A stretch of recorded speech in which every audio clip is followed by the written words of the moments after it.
45 minutes because I'll be slow. Yeah, that's okay. What's next? Yeah. Because it's one thing we just see if that's working now, mate. Just get close to the mic and see how you go. Yeah, Lou. Yep, all good. It's one thing we did with, I had maybe 4 or 5 proper bell rung. Out. And I vomited from one and... Proper. Yeah. And there was one that I had, it was, there's 2 that I think were completely out, concussed on the ground, maybe more. I can't remember. That's maybe a sign of it. Yeah. And there was one that happened with I had a head clash and then playing rugby league, and then as a result of that head clash, a fight broke out because the guy thought me hitting his head was the other guy headbutted him. And then a fight broke out. So I was on the ground. Ignored. Out, 16-year-old boys blowing up. By the time I stood up, the fight had sort of just come to an end. I don't know how long I was out for. And actually, until I just thought of that then, I never thought that I was actually out that much, but I must have been out for, at least 30 to 60 seconds. And then after that, I had went home, vomited, was just like, what the fuck is going on? Why am I vomiting? And I'd only had a Powerade the whole day. Yeah. And and there was a few other instances. Yeah. So it's the stuff that we covered was the part of the brain that is affected tends to be around the brainstem. So these are all your centers that do things like your vomiting, your heart rate, your ability to maintain a heart rate or blood pressure when you go from lying down to standing. Yeah. So there's a syndrome called POTS, which is basically you can't do that very well. So you stand up and your heart rate goes through the roof, but your blood pressure doesn't match it. Yeah. And so there's all these signs that are basically what they call dysautonomia, your autonomic nervous system. So all the automatic stuff gets a bit scrambled. Yeah. And that's some of the testing is all around that. And so things like throwing up and all that is all part of it. And so the rehab then becomes around, okay, well, how do we, I can't improve that reflex of your blood pressure coming up appropriately. What else is in that area that you have voluntary control over, that I can ask you to do repeatedly, that will piggyback that same function. So it's learning the neurology, where are these different centers in the brain and how do we utilize something else? So it might be, depending on the deficit that you find, it might be something like keeping rhythm to a metronome with a hand and then tracking something with your eye. So we're piggybacking these 2 seemingly unrelated sort of things that happen to share something in the brain. So the classic thing is, drawing something detailed and sticking your tongue out. Yeah. So that is you reflexively trying to activate that part of the brain to get a bit more neurologic. Same sort of thing around shitty technique. Yeah. So you're doing your bicep curl or whatever and you go into that extension and you are reflexively just trying to help the movement along by giving it a bit of momentum and shifting the angles and whatever. The brain does the same thing. Sometimes it's not so helpful. Yeah. Sometimes we want to find one of those ways to help, and then we slowly just take that help away until the thing is restored, and that's the thing. So the first part is find the deficit. Yeah. And that's across a lot of different domains. So we'll check things like tandem gait, so walking along a straight line, how you track objects with your eyes, tests like getting up from sitting and monitoring blood pressure and heart rate in those things. And then you're trying to basically triangulate. So with each deficit you find, like you can't look to the left without turning your head, let's say, and you can't, I don't know, you've got a problem with counting down backwards by 3 from 100. And you go, okay, that's affecting these parts of the brain. They both affect this particular part of the brain. Okay, that's the chances are that's where the deficit's going to be. Yeah. And then the rehab is, okay, build that up. Yeah, right. But the notion of how the concussion is kind of brought about shifting from that head smacking around Yeah. or your brain smacking around inside the skull, this coup, counter coup, like bruising on this side and then that side. It's much more this idea of the brain and the brainstem particularly being wrung out like a towel, and the axon, the neurons getting stretched. And then it's just out. Yeah, so you don't need to be out to get a concussion. To get a concussion, but yeah. And another interesting thing was this idea that whiplash often has a lot of the symptoms of concussion. Yeah. And a lot of concussions have a lot of the elements of a whiplash. And like starting to think, well, maybe they're the same injury, with one of them's got a much more, the orthopedic structures of the neck are mostly affected in the whiplash. Yeah. And in the concussion, mostly it's neurological, but they both have elements of both. So maybe we need to start looking at it. It's the same thing. Yeah, yeah. That's super interesting. And I'm just going to double check that. Yeah. Yeah, it's on. That's so interesting, because I wonder if, so would that then have an effect on, surely then, focus and concentration? Absolutely, yeah. So your cognitive endurance. Yeah. So people getting fatigued, brain fog, all these kinds of symptoms. So looking at ability to focus, decision making. So when you're looking at a sporting thing, they start noticing players. They're not on the ball. They're off their player. Yeah. They're making the decisions, the type of things that made them the winning athlete that got them on the team. They're not doing those things anymore. They're still as fit and as strong and all that, but they're just not. They're not reading the play. They're not reading the play, and they're making the poor decisions and that kind of thing. And so this is where sometimes they're like, okay, have we missed a concussion, or have they just not recovered from that last one? Yeah. And so Brett, the guy that's run it, he has a lot of the top end surfers. So when the pro comes down to Bells Beach, he's down there. He sees a lot of the I'm going to say Aussie rules, but the AFL AFL players, a lot of top people queue up to kind of get into him, to kind of like, something's not right with my head. Yeah. I've got this brain fog. If my heart rate comes up, like if I start exercising, which is happening obviously for a lot of athletes, I get these symptoms. I get a headache, I can't focus, whatever. And so then the testing starts and they figure out. So, for him, an initial consult is a 2-hour ordeal. Yeah. And he's got some amazing high-tech stuff. So goggles that go on that black out completely, that have an infrared camera. And so some of the cool stuff you see, just eyes starting to twitch when there's nothing to fixate on. Or one example he showed was this guy just went totally cross-eyed, his back extended, so he pushed back into his chair. It's like a survival instinct almost. Yeah, almost like it's called a Moro reflex is what when I saw it, I was like, oh, he looks like a baby that's been dropped backwards. Into that kind of startle position. Yeah. And so he ran through the kind of the process of how we figured out what it was, and it took ages, which is always reassuring for me, looking at it going, oh, how do you figure this stuff out? And for someone of his caliber going, this is tough, this is really difficult, sometimes you just got to try stuff and see what happens. Yeah. I guess it's the same in the gym. Yeah. Not every client's going to respond the same way. Yeah. And just having that willingness to go, okay, I don't know. Yeah. I think, let's try. Yeah.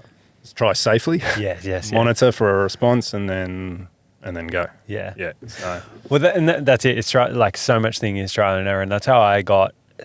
Like I've worked with quite a few clients on like a rehab basis, obviously not what you do, but just like, okay, well, if we, have a decent knowledge of movement, we have a decent knowledge of anatomy.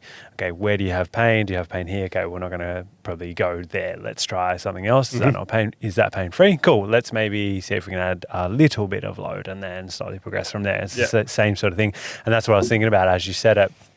You do your tests, and then it's obviously the rehab process. It's not your typical exercises of, squat, whatever it might be, blah, blah, blah. But it's like, what exercise can we find that you can then do repetitions of to rehab, yeah? Yeah, exactly. Yeah. Yeah. So, a lot of the time, so I've been thinking about the kind of correlations as far as thinking around this neuro rehab. And this idea of piggybacking things, so finding like what else stimulates that part of the brain that we can use to kind of help it, like sticking out your tongue to kind of help coordination and that kind of thing. And I was thinking about that in terms of rehab and how we often look at particularly the big lifts, like your deadlift squat is like, it has an intention and a purpose and described in that word, like the deadlift, you know, it's got a clear set of outcomes that you're trying to achieve. But there's all these kind of variations that you can do of it, and you can shift your intention for that lift. Yeah, so you want to find sometimes, particularly when you get down to body weight variations where body weight's still too heavy, Yeah. and you need to modify. So you're kind of, in a way, doing a shit rep, adding some kind of assistance, whether it's, you know, modification in their posture or giving them assistance with something to hold on to help them through the movement, is not necessarily bad in that context. But if you've gotten past body weight and you're on the barbell and you're doing, even if it's still on the continuum of your rehab, you're doing deadlifts as part of your rehab, if you're up to that point where you're lifting weight and you're still altering your posture, no. Yeah. Yeah, you need to go back You to need the... to strip it back. Yeah, so, yeah, there's this kind of... I used to be very much... It must always be, like, good form, the intention. But it's like, okay, if the intention is slightly not... The movement looks like the deadlift, but that's not my intention right now. Like, it might be encouraging or, you know, building the capacity to engage your lats. Yeah. Yeah, and that's my intention. I'm using the hinge as the vehicle. Can they hold their lats on while they do a hinge? Cool. I don't need them doing a heavy, so you can adjust the load, the speed, whatever. You've just shifted the intention. So I had someone working on lat engagement through a push-up, which is probably a more relevant thing than the deadlift. Yeah. And so, you know, they could have probably knocked out 25 push-ups, no problem. But when the intention was, can you do it? Because they could do it on one side and not the other. Can you do it on that side? And that's obviously where they were getting their issues. Can you do it and hold the lat on? And then the rep dropped down to 1.5.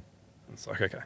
So if you want to do push-ups for your pecs and delts or whatever it is, your main purpose, great, knock them out.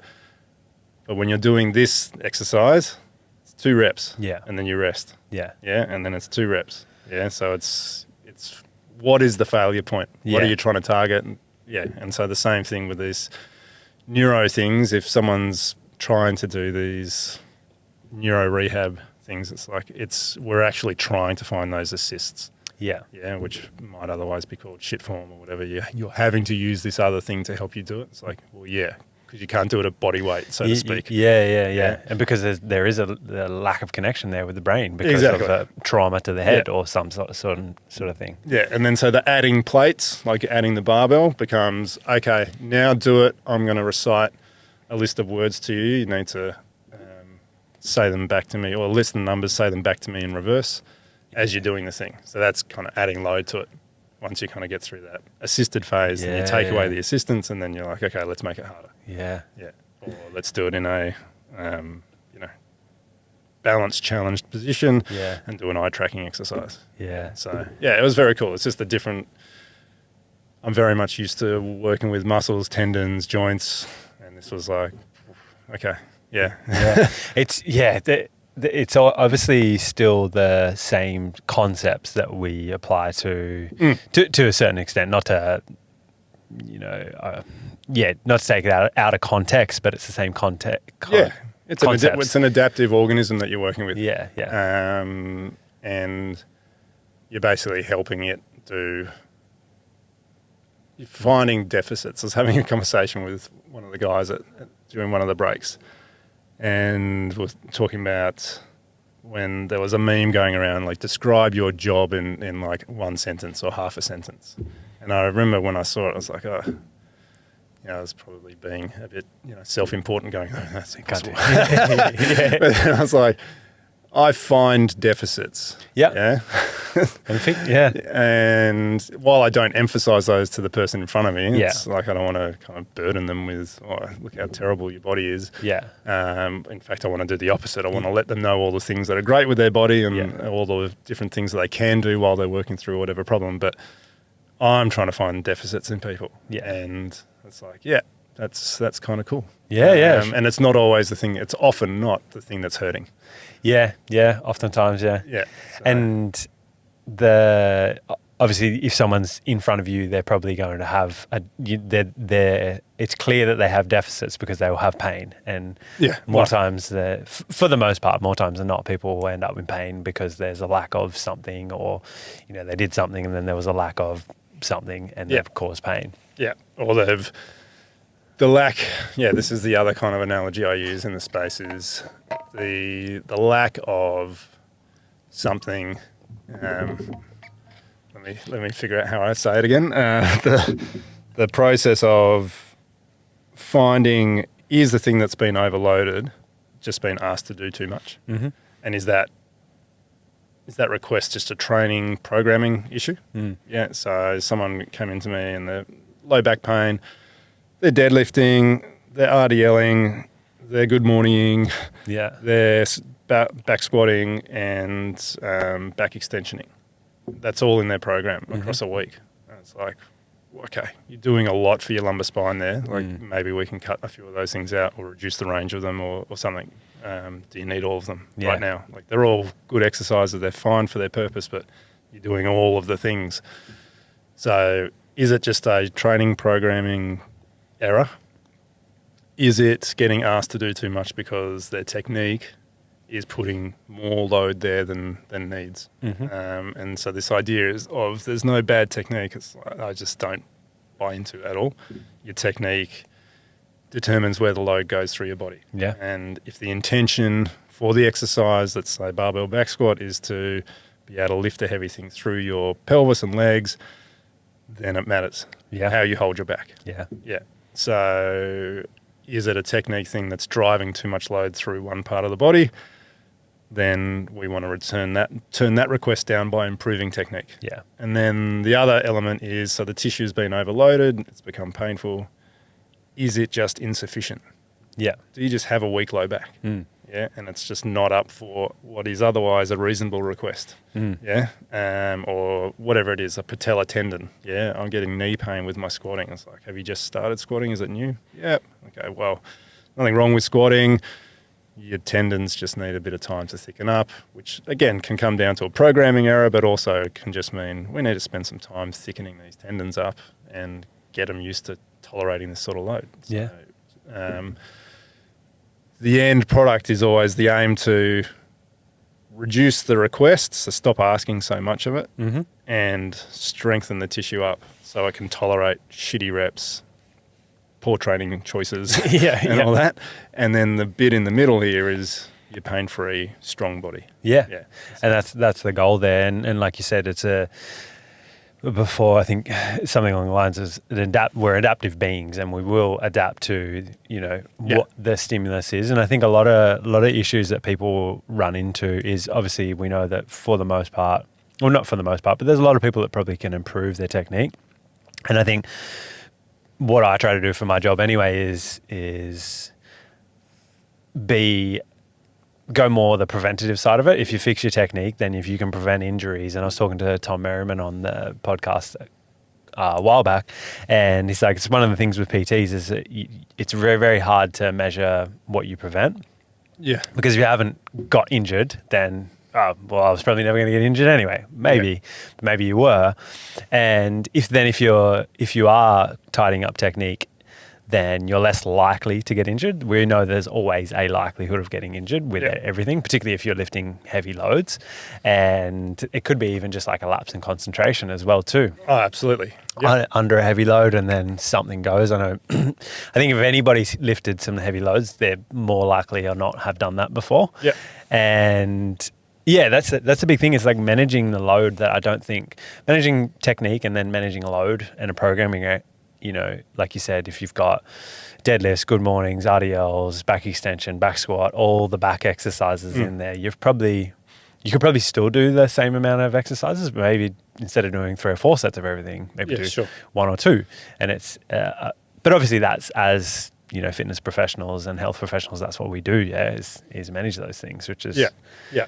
But I think there still is, and there has been, particularly in my realm, an over-focus on pulling apart biomechanical problems. Blaming it on someone's structure or whatever, where the window for that kind of stuff is pretty broad. Mm-hmm. And again, even if you are on the tails of that bell curve, if you train well, you'll be able to adapt to whatever kind of deficits. There are certainly things that are worth working on biomechanically, like as far as someone's physical, preset, what they come in with. But the managing load, I think, is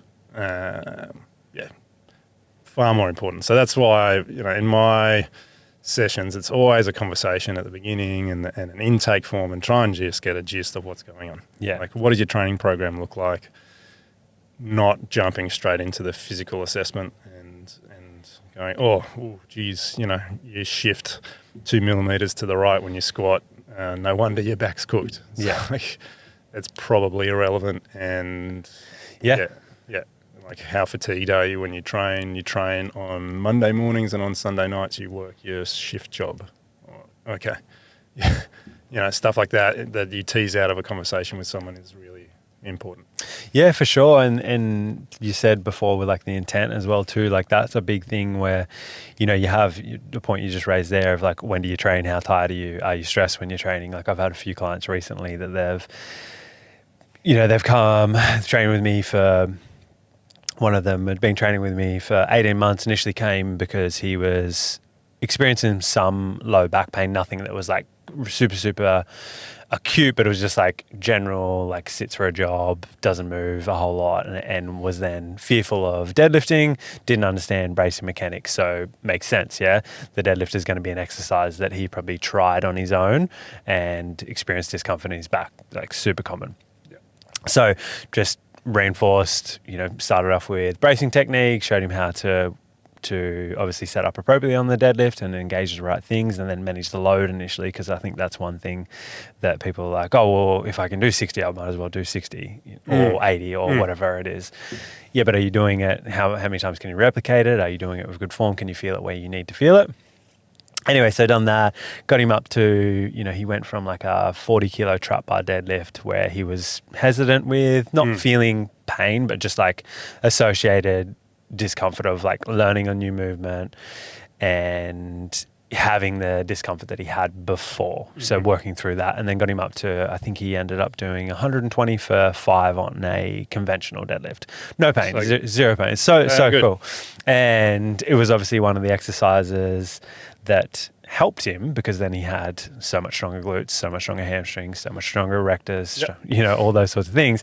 And then there was one day that he hurt his back deadlifting again. And I was like, okay, well, it doesn't mean that we don't ever need to do a deadlift again, because we know we've had past success with it and you can do it. I was like, how was work at the time? He's like, oh, it was actually really, really stressful. I was, working 12, 13-hour days. I was like, when you were doing that deadlift, was your intent to do the deadlift the best you could, or were you at work in your head? And he's like, I was at work. And I was like, that's the reason probably why you hurt yourself. Totally. And just mine was not there. The intention was not there. And this is where the argument, so we can definitely say that's a factor outside the deadlift that's kind of ultimately led to it. But this is where I think the emphasis on technique is really important. Yeah. So and this sort of injury is going to happen. Like we've all done it. I've done it repeatedly. Just not been focused. Just like, I need to train, get it done. Head is somewhere else. And luckily most of the time you get through it without breaking, but sometimes the consequence is that. But when you drill it into, so I went through training under Strong first. I did my kettlebell cert and the barbell cert with those guys, and it's just repeated. Like the kettlebell level 1, you do 5 lifts, 3 days. Yeah. Like it's just repetition and drilling, repetition, drilling, and the kind of it's definitely a no shit reps organization. Like, technique is paramount, and I'll probably misquote them, but one of their kind of catch lines is, you practice with the kettlebell. Mm-hmm. You don't have a workout. It's practice. You practice the swing, you practice the snatch, you practice, and when your form is going, you're done. Mm-hmm. Yeah, and so when you're taking that mindset to it, and the example that's often given with those guys is the ballerina, which is very different to like the sweaty, grunty people doing their kettlebell set. Yeah. The ballerina practicing the pirouette. Yeah. They will go in, they will practice it, they will land it, and stop and analyze. How was it? Did it have enough spin? Whatever it is. Do it again. Analyze. Boom. Again. And then it becomes slower and sloppier, and they're done. Yeah. And they're finished. They either go off and do something else, or that's training over. But we don't tend to do that. We look at our program. It says you've got this many sets and reps. My technique is flagging. I've still got 2 sets to go. I've got 2 sets to go. Yeah. Yeah. Where when you take that practice mindset to it, you can pull that session up. And when you get dialed in on it, I don't think you go soft on yourself.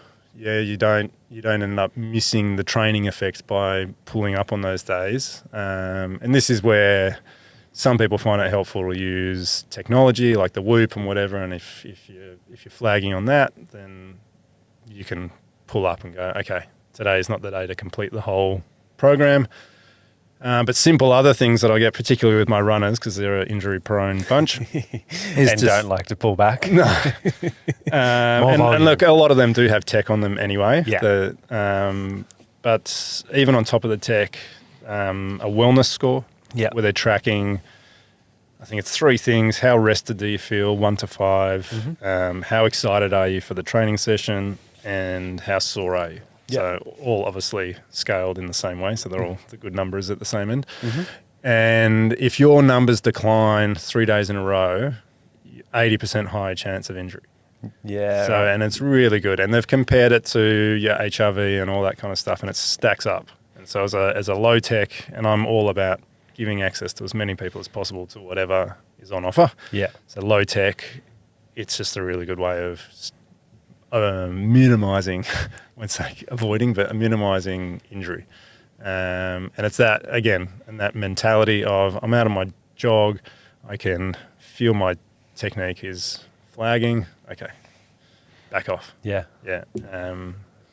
Yeah. So I'm very much, about, I guess, helping people avoid injury as much as that is possible in the future. Don't do it too much, mate. You won't have a job then. Yeah, well, this is what I say to people is, as one of my mentors, Pete Garbett, is a great chiro.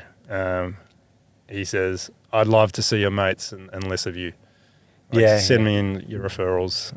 I don't want to see you repeatedly. Yeah. If I'm seeing someone repeatedly, it's either for a very chronic and severe condition or it's I've missed something. Yeah.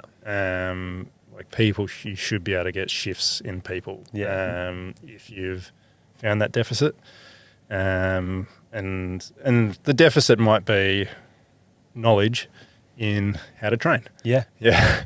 And that might be training load or technique or whatever. And the deficit might be, a weakness associated with whatever activity they're doing. Yeah, and that's one of the things that I guess I haven't really worked with chiropractors much, but we've obviously been lucky enough to have you come in and do developments at Fitness Playground. And definitely a different, and I don't know if it's a shift in the industry with chiropractors, that you definitely have more, like you said, you don't want to see someone repeatedly over and over again, whereas it's quite a common thing that at least I've heard of with chiropractors before, just like growing up, of like someone needed to go get their back cracked, of like, got to go back to the chiropractor again, go back to the chiropractor again. Yeah. And like it's a reason why I've referred people to you in the past, because I know that you're not the chiro that's going to go, there you go, crack, come back again in a week, crack, come back in a week. So tell us a little bit more about your approach, because I think it is like more well-rounded and you want to get people back to the gym or whatever they're doing. Yeah, or keep them in there while they're getting fix. So, look, I think the perception of chiropractic as the, come in, get shown an X-ray, have the fear of spinal degeneration put into you, and that leverage to get you in for long-term care plans that involve 5 to 7 minute treatment sessions in a common room with 4 or 5 other tables there. That is still, I would say, that is still the main body of chiropractic. Yeah. And unfortunately, for me in my business and every other kind of what I would call sports chiropractor, I'll unpack that idea a bit in a second, but or a neurological chiropractor, that goes through everyone's head before they jump on their, jump in and make their booking. And so the percentage of the population that just doesn't even consider my clinic as a treatment space because of that mindset, it's huge. So it's just a whole portion of the population that just wouldn't even think about coming in. It's such a weird thing because it's not, because it is that is the industry. True, yeah. I guess my perception is of the experience I've had with you. Yeah, and I get a lot of referrals from the trainers at one playground, and a lot of them have fessed up to the fact that they refer to me as the physio. Go and see Matt, he's the physio. Yeah. And then I'll get message on the voicemail or whatever. Hey, I've just been referred I've just booked in, but it says, Ah, right, interesting. And then there's this kind of, and, they've like, so-and-so has just said, just trust me, go and see him. He's different. Yeah. It's the thing that really drew me to sports chiropractic is that different mentality. Yeah. That it was solution-based. It wasn't bogged down in these old ideas of innate intelligence and subluxation theory and that kind of thing. It was really evidence-based body that looked at human physiology and human neurology and psychosocial considerations and based therapy around those principles rather than a philosophy of blocking of God's innate intelligence passing through our body via our brain and nervous system. And that's literally where it's at. So how it gets funding from Medicare and that kind of thing is, a bit of a challenge. And I was definitely a bit naive when I went into the profession. I'd had a good result with it as a kid and hadn't had any other treatment since then. And it was meeting a few young student chiros. Well, they weren't that young, and they were students and having a chat, and I was like, yeah, okay.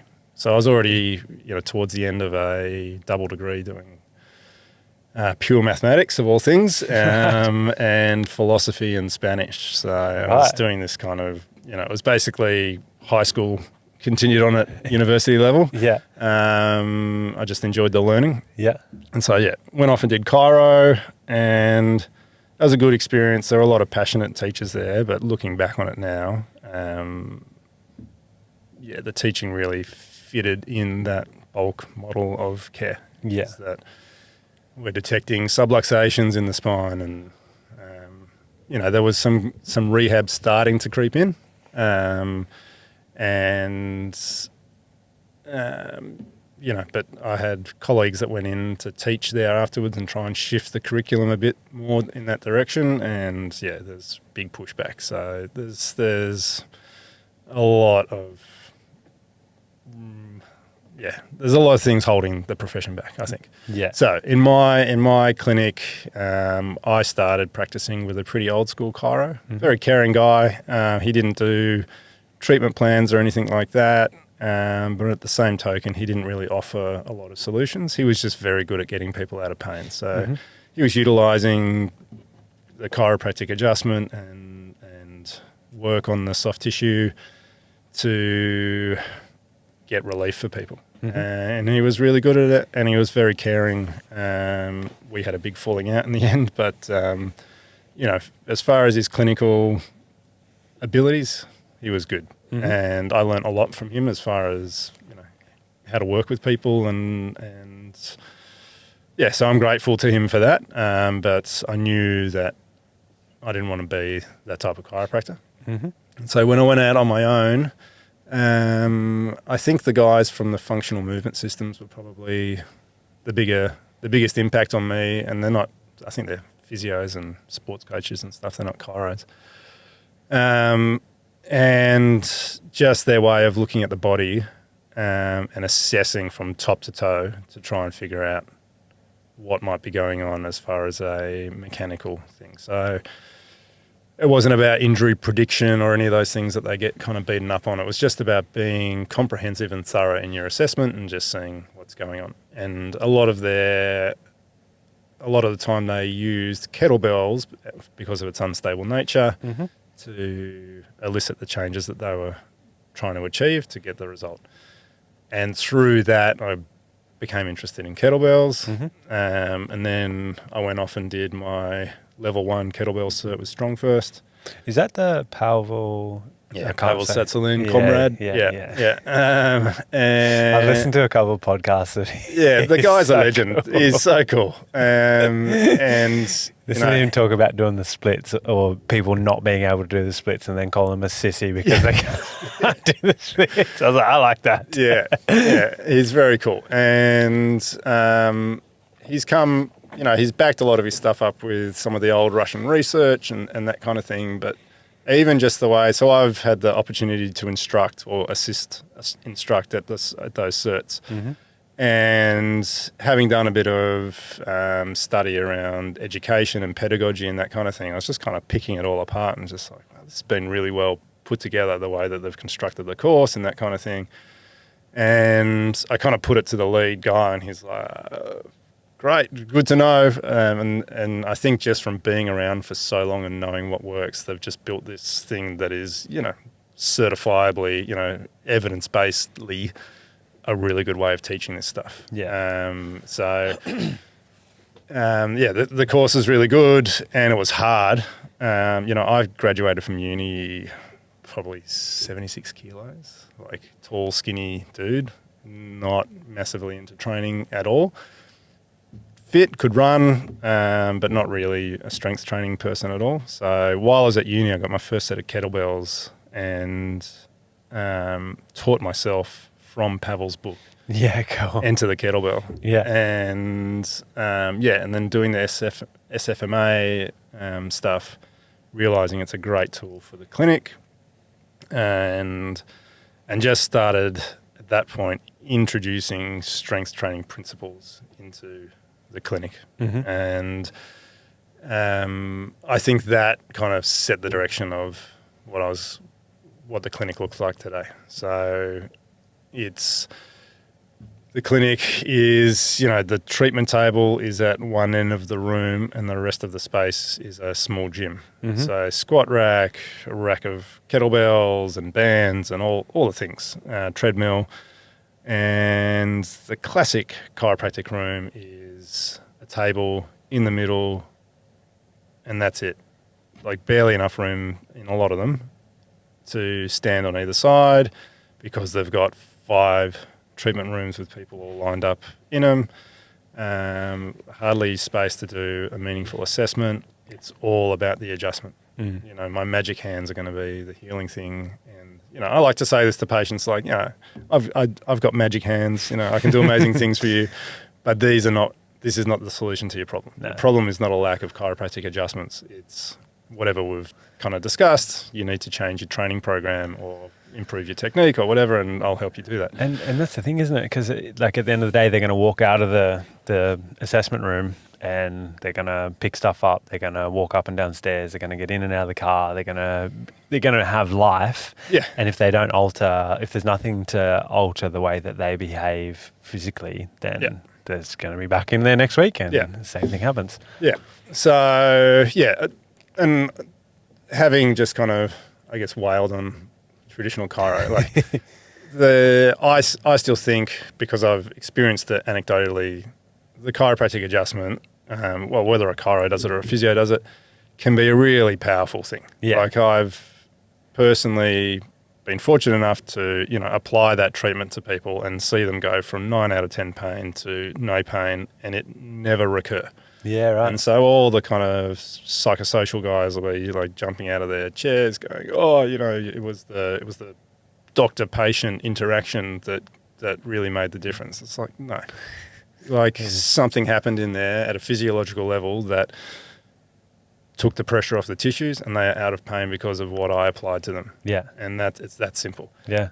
But the thing is, your traditional chiro will sell every single adjustment that they do as that kind of thing that's that important. It's like, well, no, those adjustments don't happen every time I adjust. Yeah. Often it's just a small modulation in the nervous system that's going on and it's no, there's no flashes of light or anything like that. So that's the difference. The adjustment as a treatment modality can be huge. Yeah. Can do amazing things. And when I can apply it in the right context for the right person and get a great result for them like that, why would you not use it? Yeah.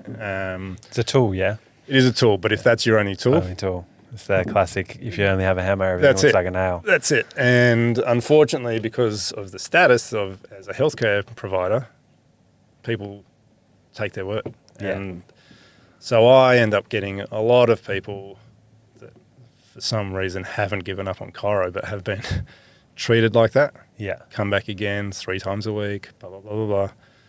And they come into me, I do this assessment and you see their eyes just already open. It's like, are you a chiro or you're a physio? Yeah. What is this? Yeah. And then you go through, you start talking through, and you just apply a small change to, how they brace or whatever that allows them to do that movement that they can't do because of pain.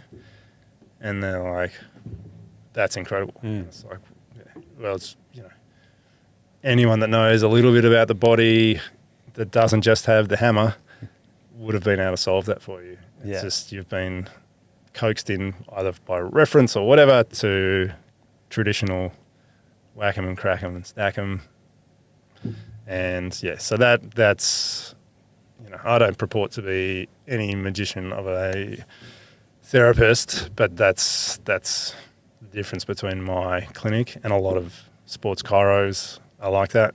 There's just not that many of us. Yeah. That's the thing. But it's such a good thing because it gives the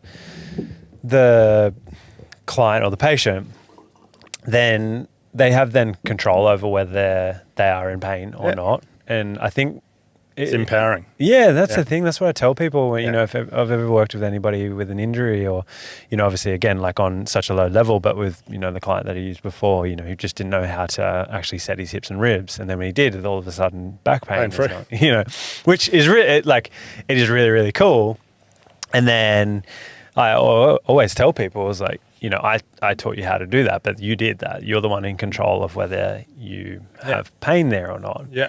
And now they can forevermore. Yeah. Yeah. So the 3 kind of pillars of my practice are educate, empower, and strengthen. Yeah.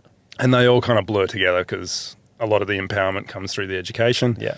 But that's the thing that I'm aiming. Like, I can give people information, but if it's kind of unhelpful or too complicated or whatever, it needs to be empowering and even just showing them that their body is strong, that they're not fragile, that they can do things. We can work around this injury while you're healing or whatever it is, and that there is hope, even just showing them that. I think that's empowering. And then, I think the idea of strengthening, whether from a strictly strength and conditioning, stronger tendons, thicker tendons, stronger muscles, better capacity for doing work, and also just fortitude, just building that resilience. Because certainly during COVID, people were breaking big time, and it wasn't a physical strength capacity thing at all. It was all of the things that they used to keep life on an even keel, like training, team sport, going to the pub and, blowing off steam on a Friday. They all got taken off us. Luckily in Sydney, it wasn't too long, having just been in Melbourne and seeing how badly it affected them. It's still knock-on effect down there. Oh, the city's like still reeling from it totally. I feel like Sydney is kind of more or less back up to where we were. Surrey has just kind of got back to the Surrey of it's old. like- It's a bit yeah. different, but it's nearly Yeah. as busy now. Yeah, I reckon like just the beginning of this year, kind of end of summer, was like, okay, I feel like we're close. It's kind of annoying. The gym is busy again. What was I saying? I've lost my... With lockdown happen and then Oh all yeah, those yeah, things yeah. taken So away. the seeing the people under mental load, not so the lever that they could pull, whether it was healthy or not, the lever that they could pull to relieve and process stress was taken away. And so I had a lot of people coming in with these kind of from the shoulders up kind of stuff, so neck tension, whatever, headaches, jaw clenching, grinding, all of these things, and me going through, okay, what's changed? Oh, maybe it's because I'm working from home and sitting at my desk. It's like, oh, okay.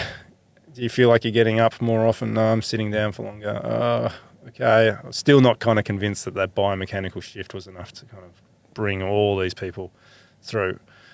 And then just getting down to what's going on. And for a lot of people, they were just like, the toxicity of their job was tolerable when they had all the other things. Yeah. But take them away, and all of a sudden the wheels are coming off, and they're stressed hard, and their limbic system in their brain, the kind of protective system, is just driving all this tension. And so working through stress management strategies like breath work and that kind of thing with these people, and people just falling to pieces on the table, just crying, and you know, I had like, I think 3 or 4 people do full career changes. Wow. Like, just, I'm out, like, corporate world, like, that's enough. Crazy. Yeah, like proper, just having the full on breakdown realization and pushing through to new careers and new spaces off the back of just, being taken to the limit under that context of the lockdowns and COVID. Yeah.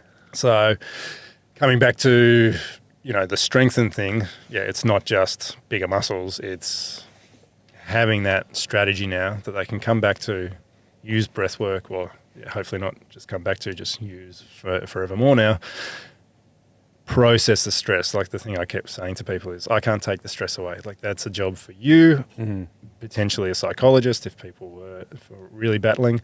But how do you process your stress each day? How do you bring the needle back down to zero each day? And do you have strategies throughout the day as it starts to lift and you haven't taken a proper breath in the last 2 hours?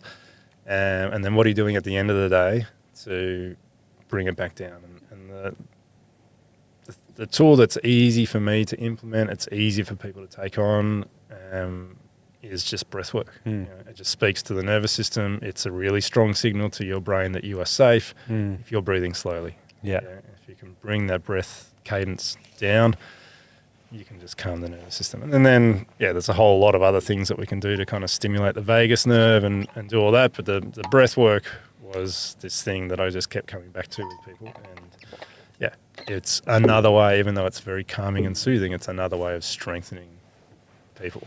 And just giving people more strategies to deal with stuff. And I guess it comes back to that, you know, if you only have a hammer, everything looks like a nail.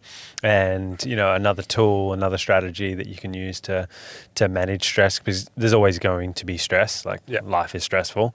Everything, you know, if we're not stressing about one thing, we'll go to the next thing. And I think it's one thing that people don't understand so much, I guess people are aware of stress, but they're not necessarily aware of the effect that stress has on the body as a whole. There's so many things, you know, like my client before, as an example, he was stressed at work, and then he was stressing about work while he was trying to deadlift. And then, so one of the things that I got him to do as well was some breathing drills and breath work is, you know, when you come into the gym, if you've had a busy day, go over into the corner, do some breathing drills, just calm the nervous system down, get yourself down.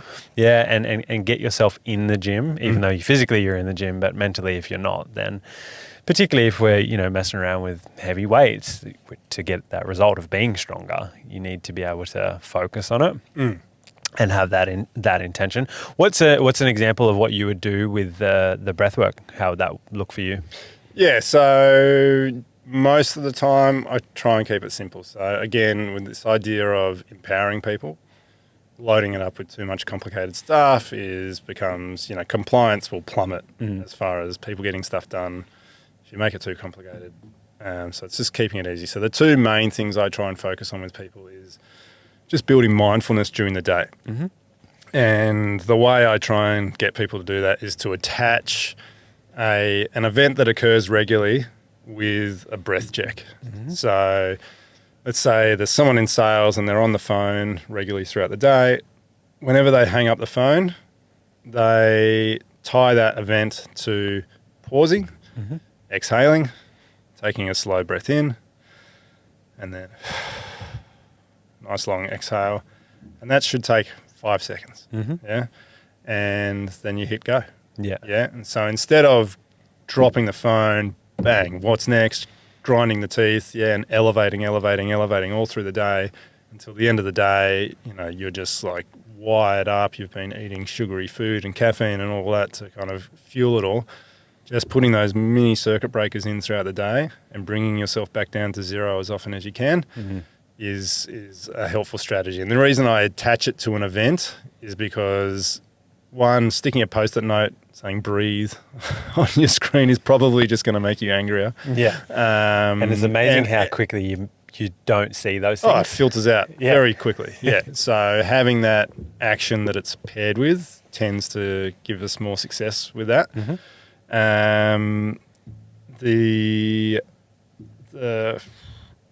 the other part of the day that I get people to be mindful is the end of the day and right before bed. 5 minutes of slow breathing. So depending on how receptive they are to the whole thing, I'll either just do a simple, I want you to slow your breathing cadence down. I don't want you to make it so slow that you get air hunger. So that moment of, I need to get the breath in. And just, today it might be 3 seconds in, 3 seconds out. Yeah. And by the end of the week, you might be stretching that to 4, 5, 6. Yeah. And just getting them to be mindful and slow it down. Getting them to breathe with the diaphragm as well. So we're looking at stimulating the vagal nerve and that kind of thing, which is a big driver for that parasympathetic rest and repair kind of state of the body. So breathing down with the diaphragm is one of the ways that we can help stimulate that. Again, depending on how receptive and how much they want to take on, they can do humming and that kind of thing as well, which can help stimulate it. If they're really into it, I'll get them to do breathing boxes. So that'll be a 3 second in, a 3 second hold, 3 second out, hold it out for 3 seconds, and go through that. So it just stretches it out a little bit longer, but it also has that held out breath, which, again, I need to dust up on my neurology, but has a specific impact on the nervous system. The other thing that I have tried with people, and it does get a good result. When I first heard it, I was like, oh, that sounds a bit, I didn't believe that it would be so effective. But the physiological sigh, I think Huberman was the guy that I first heard it from. And so that's this kind of breathing in, and then at that moment where you would start to exhale, you take a second kind of breath in. So it's kind of like when you're sobbing and you do that double breath in. So you take your breath in, and just as you're about to breathe out, you take it in again. And the studies that he spoke about, I don't know whether he did them or whether he was just researching them, as little as like 1 rep of that can really drive your nervous system towards that parasympathetic state, so that vagal state. Wow. And so doing 3 reps of it can be really quite calming. So certainly in those situations where people have found themselves, they haven't done their breath checks, they're all of a sudden feeling that familiar, oh my God, my neck is on fire, my shoulders are killing me, I haven't exhaled properly for the last 3 hours because I've been bouncing from meeting to meeting to meeting and my boss is right in my ass, blah, blah, blah.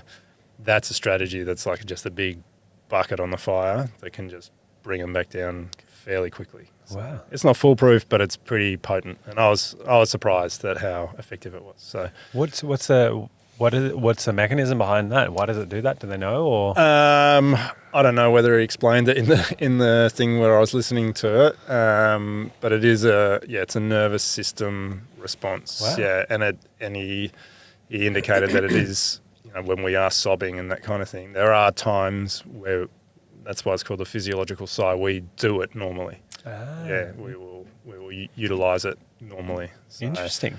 I don't know what it is, but it's that that double inhale that brings you down. Wow. Yeah, and even when I just do it there, I feel, whether that's psychological or whatever, but that's all it is. It is psychological. Yeah, I feel calmer. Yeah, So it's interesting. That's the idea. I might have to do that. Yeah. as a start. I can match that with the start of the podcast. Yeah, As totally. Yeah. habit stacking. And then the other one, and so I learnt this through Brett as well in a different course that he was hosting.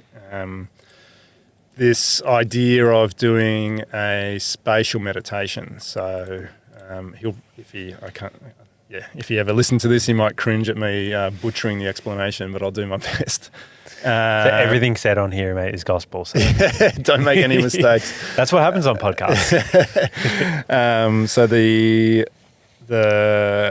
idea that the part of the brain, the amygdala, which is our, it's there to protect us. Mm-hmm. It's all our previous episodes of being hurt or whatever. So I touched the hot plate, it burnt me. Oh, okay, that gets stored in there.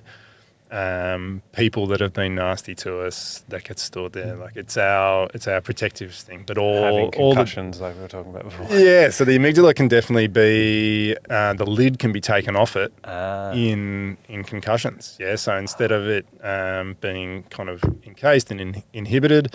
So you can get people exhibiting a lot of anger and that kind of thing. So particularly when you shift their posture and they're having trouble getting blood to the brain, where the concussions affected them, and they'll be like looking at you like ready, like everything's aggravating them all of a sudden until they stabilize again. So so the concussions can definitely interesting feature in this. So the part of the brain, if that's running with its lid off chronically, and this can be chronic pain, chronic depression, chronic anxiety, the brain starts to change. So the brain that has chronic anxiety is a different brain. Yeah, the neural pathways start to alter, and certain parts of the brain start to get inhibited. Yeah, and on a functional MRI, they start to shrink. Mm-hmm. Now this is the bit where my neuroanatomy is a little bit, bit sparse, but the idea is that the part of the brain that governs spatial mapping, spatial awareness. So the way that you know how to get out of this building and back to the gym, there. So it starts to get kind of down-regulated, or areas around that. And so this is what we want to see in the nervous system. We can fire up any part of the brain to hit reverse. Everything in the nervous system is pretty much two-way. Yeah? Mm-hmm. If you've got a deficit somewhere, or something going on that's creating a deficit, you just fire that thing up and you start to have the opposite effect. So the idea is you unlearn anxiety, because the brain is very quick to go into anxiousness if you've been doing it for ages. You become the Arnold Schwarzenegger of anxiousness. Yeah. So to unlearn it, you start reversing the polarity on those kind of neural pathways, if you like, as a way of thinking about it. And so you're doing spatial meditation as you're doing your breath work. Okay. So I get people to just get in touch with their breathing, slow the breath down, and then it's okay. So when I'm doing it in the clinic, I'll typically have them with their eyes closed on the table, and I'm just verbally walking them to the other side of the room and imagining how the light is different over there and the sound is slightly different over there. And then we're going to leave the room, we'll go out into the main foyer. Imagine all the different light and sounds, and then we'll get into the lift. And because we've got a lift, I use that as a way of deepening their kind of meditation state. And so we go through, as you go past each level, you're feeling more relaxed. Feeling more relaxed. And so work them down to the ground floor, and then we just go for a walk. And I typically, because most people know it, walk people through the tunnel, going under Central Station. And then we get out the other end. We float up when we're at Railway Square so we can see across the train lines and, the pool and all the things. And then we just float back slowly across looking at all the things and come back into the clinic. and they come back into their body. And then I'll do another thing just at the end of it, which is a body scan, which is a meditation a lot of people are familiar with. Feel your feet on the table, feel the back of your calves on the table, feel your bum, and just move through the body and just get them in touch. It's the same part of the brain. Yeah. So lighting up that part of the brain has that kind of unlearning of the stress or the anxiety effect. One session is not enough to do it. That needs to become part of the regular practice. The other thing that I really like about it is it's an easy meditation for most people. Yeah, so a lot of people will struggle with that. Clear the mind, think of nothing. Like you need to be pretty talented about thinking about nothing. Exactly. And so because you're focused on this imaginary world that you're moving through, the voices, they do tend to, without really needing to work at it, they just tend to shut up. Yeah, right. And so then the homework for the person is you can either do what we just did or take yourself to somewhere where you've got a really positive memory. Often that's associated with feelings of gratitude and that kind of thing. So it might be family holidays and that kind of thing, and do it there. Yeah. Move through the space. So take yourself up to whatever, your favorite beach holiday park as a kid and move through it. And then I'll often, Brett always says, gratitude is the medicine for the amygdala. So just thinking about gratitude, the feeling of it, the moments where you've had it or you've seen someone else express it.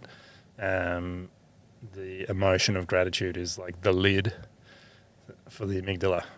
Yeah. And also sometimes expressing gratitude to the amygdala. Yeah. You are protecting me. Like you are the thing that keeps me safe. People without one do all sorts of weird stuff. Yeah. They just don't have fear. Yeah. Like it's a rare condition, but they have it. And so you kind of like express gratitude to your amygdala. Yeah. I need to be pretty sure that people are on board with that kind of advice before I start giving it out. But it's like, that's the idea. So, but just generally thinking about gratitude rather than thanking their little part of their brain. But so they're the main ones, and like huge shifts in people's pain profiles and that kind of thing. And that, again, that's that empower kind of part of the thing. Like you don't need me to endlessly adjust your neck to relieve your headaches. Yes, they will help you today, hopefully. Yeah. But the problem isn't a lack of adjustments. Yeah. You're not processing the stress that you're under. Yeah. You need to work on removing those stresses, but that's a job for you. Yeah. Let's get better at processing the stress that you do have, and these are the strategies. So that's the nuts and bolts of the breath work, I suppose. Yeah. And that's really, like you said, it's an easier way for people to like meditate, because it's just kind of imagining things as opposed to, like you said, as you were saying that, I was thinking about that as well. I was like, oh yeah, cool. Walk down there and it's really easy to picture. Yeah. And whereas if you go do, like a perfect meditation and you try to think of nothing, like even in just thinking about a candle, like which is one I've been taught, just think about a candlelight, but nothing else around, just the candlelight flickering there. I last about 10 seconds. And then the little voice is like, is the candle going to burn out? Or whatever other worry is going on, it just comes in. So, it is a good way of quietening the mind. Yeah, for sure. That's really, really cool. I did not know that you did that, mate. That's really interesting. People are definitely spun out when we get to that point where it's just like, okay, this is what I think is your main deficit. Yeah. Let's do this thing. And, people are on board and they do it, and they, generally a lot of gratitude coming out the other end because they feel a lot better. But a lot of expressing of, did not expect that when I walked through the door today, Matt. It's like, cool. Yeah. Well, and that's the thing. Like, if you're in less of a stressed state, then your body is going to present less stressed, and it's going to handle, training. It's going to handle sitting down for longer periods of time, or whatever it might be that person is feeling. Because, like, a lot of the times, like what we feel is when we're training, it's a stressor, an injury is a stressor, like all these things are stressors, and our body will respond to stresses in a very similar manner across the board. Could be work stress, relationship stress, training stress, and then you can put all of those things together, and that's probably you're going to get pain at some point. Yeah, exactly. Yeah, and this is where, again, having the conversation and listening first before diving into pulling apart, the mechanics of a squat to the finest little detail is so important. Form is really important, but it's like having this background stuff, these conversations about the person that's in front of you is so important. Yeah, for sure. Well, while you touched on the exercise stuff there, what are some of the things you've changed your mind when it comes to training over the last? How long have you been a chiro now for? 14 years now. Yeah, right. Yeah.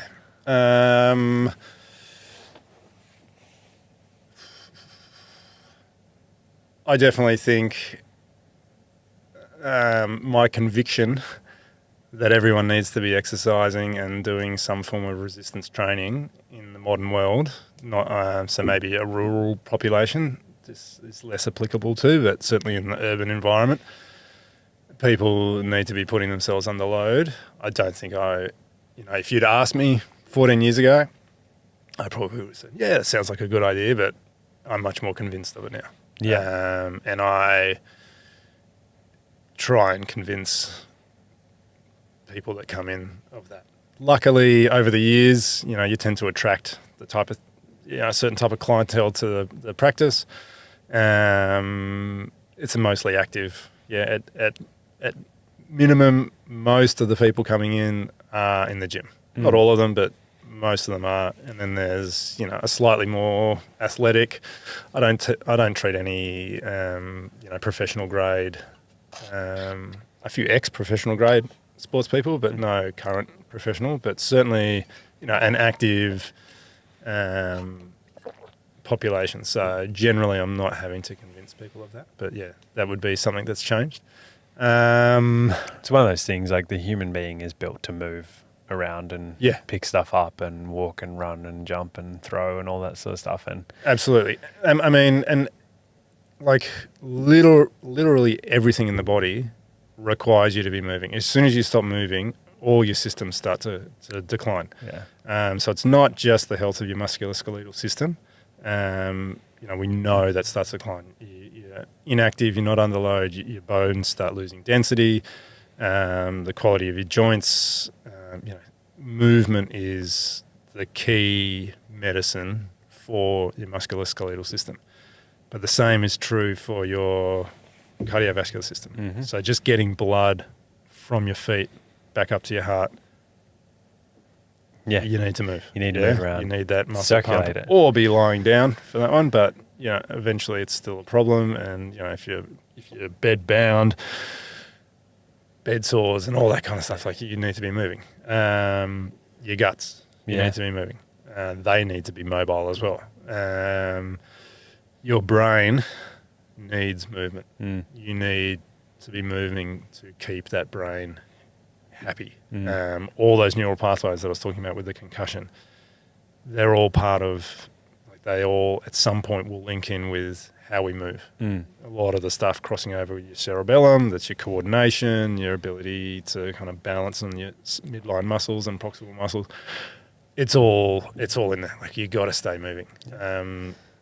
And as far as recovery from injury and that kind of thing, one of the things that most patients will hear on the way out the door is motion is lotion. Just keep it moving. Yeah. Just whatever movement that injury allows you to have, use it. It's not about being a hero and like pushing through incredible pain, but if you can move it a little bit, move it a little bit. Yeah. And then more often than not, it will offer you up a little bit more the next time. In worst case scenario, you just maintain that little bit that you can move it, and that will at some point allow you to move it more as well too. Yeah. I know, like, I've had some injuries before, and like quite decent injuries, but the first thing I like, okay, what can I do? Because I'm not going to stop, because I'll go crazy. Yeah. But I do know that particularly if it's something around, hip and back, the more sedentary you are, the more that's just going to compound the tightness and the pain, and everything's just going to lock up. You're not going to be able to move. Yeah. Yep. Obviously, if you don't understand what you should do, probably don't try and jump into certain things. Yeah, for sure. Or within, reasonable limits. Yeah. Yeah. I was just thinking about another thing that I've changed my tune on.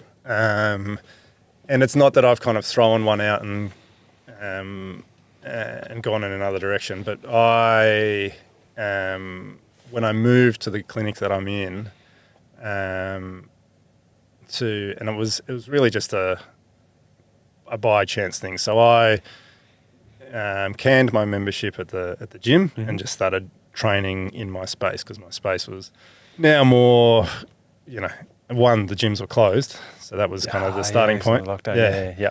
And the other thing, it just, I was able to make a better gym space for myself.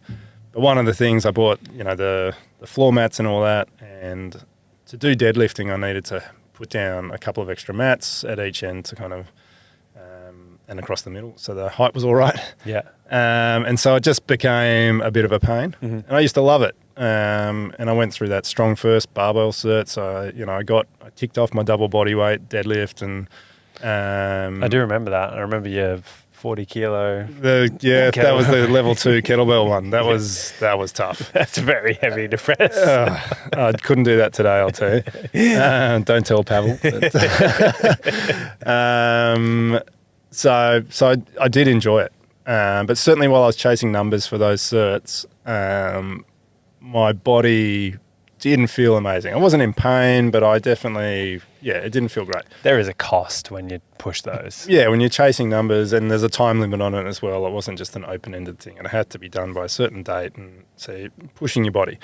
And the part of it that I changed was getting away from the deadlift, was going to a Bulgarian deadlift. And so I jumped on that, and that's something that I'd done before, but it was always, a little interesting accessory thing to kind of do and challenge my stability and whatever. But I'd never really programmed it and progressed it. It was just, pick up a couple of 20s or whatever and do it. And then, so this was now my deadlift. And so I did it. I did my sets and reps. I had intention to progress either a rep or a heavier load and pushed it through. And I was feeling good, and it was cooking my glutes and hammies, and it was doing all the things, and I felt balanced, whereas the barbell was creating a little bit of, as I was pushing towards my limit, was creating, a few issues for me. Yeah. And I was like, this is it. This is the thing for me. This is working. And I had one of the trainers come in, and I was having a similar conversation because I needed to deload them to get their back sorted. And so I was using the Bulgarian as a way of still loading the legs significantly with, less than half the load on the spine. So they could do it. It was pain-free. Everyone's happy. And I was like, how much do you need to be doing barbell stuff? Maybe this could be your thing. This is what I do. And I said to her, I was like, and I reckon I'm still pretty strong. Yeah. And she's like, okay, yeah. And then she left, and it was at that lunchtime, like before lunch when I was training, I was like, I should probably test this. So I bought out the foam, the plates that I could do deadlifting on in the office without upsetting all the neighbours. Yeah.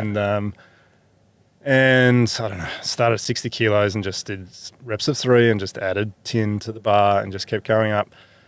And so the double body weight I did for the cert, I think at the time was 172.5 or something like that. Yeah. And then so on this, just quick, I hadn't been lifting to hit a number or anything. I had just been kind of training away, and I pulled 165 off the floor, just from like kind of cold, just going up in sets of 3, and I was like, okay. That's still okay. That's in striking distance of that 1 RM for sure. Yeah. Like with a bit of focus, I could probably tap it again. And just doing Bulgarians all the time, and having a back that felt great and pain-free. And, well, not that I really ever got pain, but I felt tight. Yeah, there is a associated tightness to lifting heavy. So for me now, like it's definitely the way I prefer to train now. I do, at times, miss the joy of lifting a heavy barbell. And having gone through that pathway, I definitely, when people are like, I like it. I like barbell lifting. I'm not trying to be a power lifter or, whatever. I just enjoy it. I'm behind that 100%. We're going to help you lift the barbell. Yeah. But for me, it's not that anymore. And I put the idea forward to anyone that's doing barbell lifting and getting back pain. Yeah. It's like there's a higher risk of it. If you're lifting good, you shouldn't. Yeah. But, you know, if you're busy and stressed like your client and, I think it's got a slightly higher risk of injury than the Bulgarian just by numbers. Yeah. It's a heavier load. Yeah.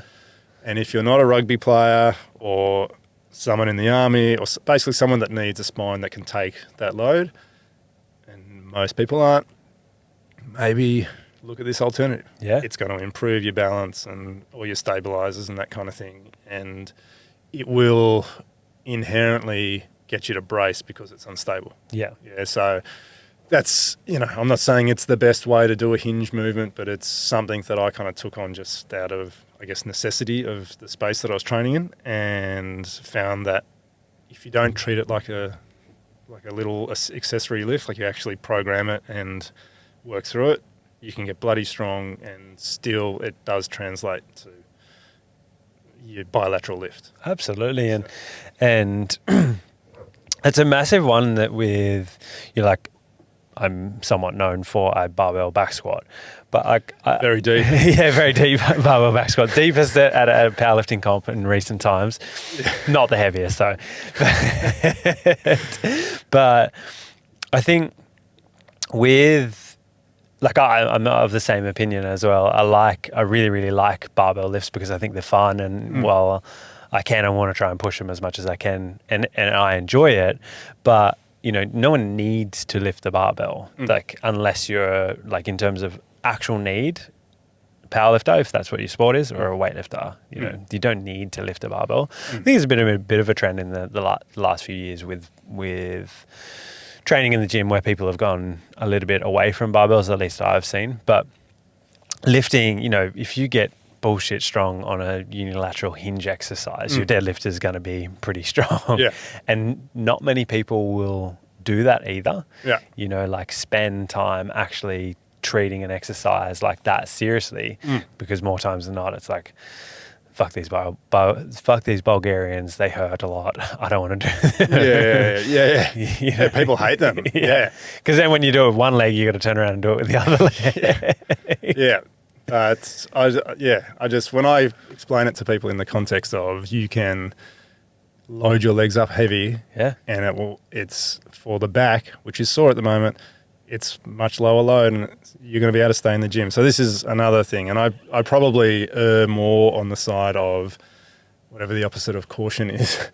I probably keep people training in the gym more often than I should. I should be a bit more conservative with letting people, but my aim is keep people training. Yeah. If we can train around their injury, that's a great outcome. Yeah. So this is where some of this unilateral stuff is really, I think, invaluable. Yeah. And like you said, particularly with people, more often than not, it's fair to say that people live a more sedentary lifestyle, particularly in the city, than, people in rural areas doing construction, whatever it might be. And keeping things in motion, even if it's just getting someone to continue to go to the gym, to keep that habit of them going to the gym, even if they are doing rehab, that's invaluable as well too, because that injury for some people could be them stopping for 3 to 6 months because the injury, and then starting after 3 to 6 months is significantly harder than working through an injury and then coming out on the other side of it. Yeah. I've had so many injuries in my life, from riding bikes, concussions, playing football, whatever it might be, and then even just lifting, that it's very much ingrained to me that I have to train, and it's actually been a quite a good thing for me with what I do, is that when I get injured, I figure out what I can do around that, and then I know that I'll be able to help someone in a similar position, moving forward, or at least have the ability to critically think around something as well too. Yeah. Because just don't stop is a massive thing. Yeah, absolutely. And from a healthcare perspective, the number of people that are not training, that are underactive, that and all the health problems in society at the moment because of that. For me, then to come along and go, you need to stop going to the gym. It's bonkers. And the number of people that end up in my office, or just stories I hear from talking to trainers where they've been to either a GP or chiro, physio, whatever, and they've been told to stop. It's like that is the worst advice ever for most cases. And as far as stopping moving, there's almost no injuries that respond well to stopping them moving. Fractures are about the only thing, and even them, they're changing the tune a bit. Like you start loading fractures a lot earlier than we used to. Really Yeah. interesting. Yeah. Yeah, and it's definitely something that I've run into with clients, get injured or whatever, and then they go to a GP, and obviously the GP is above me. So whatever I say from there is not going to, and I'm not going to try and argue it. No. But I'll say, okay, well, you've hurt your ankle or whatever, your back, like we can still train your forearms, you can train your arms, you can train your calves, you can just come in and do something. Like Just keep going in. Yeah. Yeah. So much value to it. Yeah, and just maintaining that habit cycle. That's the thing. The time, the schedule in your day. Yeah. If that's gone, like something else is going to take its spot, and then you've got to get rid of that thing. Yeah. To get your routine back online. Yeah. And then getting the habit of showing back up again. Yeah. It's While we're on the exercise there, mate, one of the things that I want to do is probably. Yeah, one of the things I want to do is like a top 10 exercises. Have you seen there's a podcast called, I think it's Modern Wisdom with Chris Williamson. It's one of the bigger podcasts. It's not as big as this one, so don't worry about it. Just listen to this one. That's why I haven't heard of it. Yeah, that's it. But he does, if you could only have 10 exercises to do for the rest of your life, what would you do and why? Okay. It's kind of a fun, cool. fun little thing. So what do we got? We've got Bulgarian deadlifts. Bulgarian deadlift would definitely be there. Yeah. Barbell back squat has to be number one, though. That's the correct answer. No, I'm joking. It is a good one, but I'm just not doing a lot of it. Fair. Again, I do my squats as splits, so I'll do Bulgarian split squats. I've seen you back squat, mate. So I know you can do it. Yeah, and it's I tick the box. Yeah. And but honestly, that is one thing as well too. And like I know that when I've before we move on to that, when I've referred people to you in the past, I know that you train, and oftentimes like I think people can, even like with physios, they see physios that don't train, but I know that you understand what training is and what hard training is as well too. Yeah. And so if someone's coming to you and they're already training, like you said, you want to keep people in the gym, you know what it's like to do a heavy deadlift, you know what it's like to do a heavy back squat, you know what it's like to heavy bench, whatever it might be. Yes, no one needs to do any of them, but if that's the thing that keeps someone moving, So if I can load up a barbell in the clinic and get them to show me and then demonstrate what I want to see from them, that's invaluable. Yeah. To not be able to do that in the clinic, I wouldn't be able to operate. No. If I didn't have the gym there, I mean, sure, there's plenty of things I'd be able to do, but I think having that capacity and understanding it, and that's why I went and did all those certs. I was like, I want to know. Yeah. Like from the best in the game, or some of the best in the game, how do you do this stuff? Yeah. Because people not doing it well or not knowing how to program or whatever is a lot of the reason people get hurt. Yeah. So, I need that knowledge. So that's why I went out. Top 10. The get up, Turkish get up. Great exercise. I looked at your Instagram before this, and it's just there's a lot of photos. There's a lot of get ups. Yeah, someone wailed on me before saying that's all I've posted. It's like, well, I'm not very prolific on social media. You're gonna have some more content now, mate. Yeah. You can just post that clip, the get up. Just me doing get ups in different locations. It's great, mate. I'll do it with my back squat. Yeah. we've got a camper van now, and there's literally a squat rack in it. And I love it. When we go camping, I take the squat rack. Oh, it's so good. I love it. Branding. The get up. The get up. The Bulgarian deadlift I rate. I used to hate bench. Mm-hmm. I used to just think it's not a helpful exercise for me. But then I learned how to do it, doing that barbell cert, and I really enjoy it. Yeah. And out of all the bilateral stuff that I've gotten rid of, it's the one thing that I've kept in. It's not particularly strong at the moment, but it's an enjoyable lift for me. I like the technicality of it. I like helping fix it as well. Yeah. Because I think it's a generally poorly executed lift. people just think, yeah, you just bring the bar down to your chest and back up, and there's a whole lot more to it, like all the lifts. They say in powerlifting it's the most complex lift, There you go. which I don't know if I agree with, but they say that. Yeah. I would say that squat's probably more complex, but Yeah. But I think they- the squat you're fighting against a lot more. yeah, There's a lot more points that it can go wrong. yeah. Yeah. And But- which would make it more complex. Yeah, but bench is such a good one. I like a lot of people enjoy a bench press, which makes it a good exercise. No, you don't ever need to do it. You don't need to do any exercise. No. There's nothing that's necessary. But it's just a cool way to standardize and measure pressing strength. Yeah, yep. It's great. Yeah. Yeah. Bench is a bench. Yeah. So that'd be in there. The kettlebell swing would definitely be in there. Yep. And although it's very similar, I think it deserves a spot in the top 10. The kettlebell snatch Yep.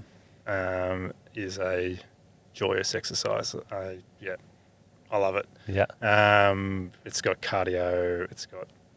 It's just a good exercise. What else? I think we're at 5 there. Okay. Can I say a tool, because I pretty much only do one movement with it? Yeah. The club. Yep. I'd say club and mace maybe together. Maybe they get one each, 5, 6, and 7.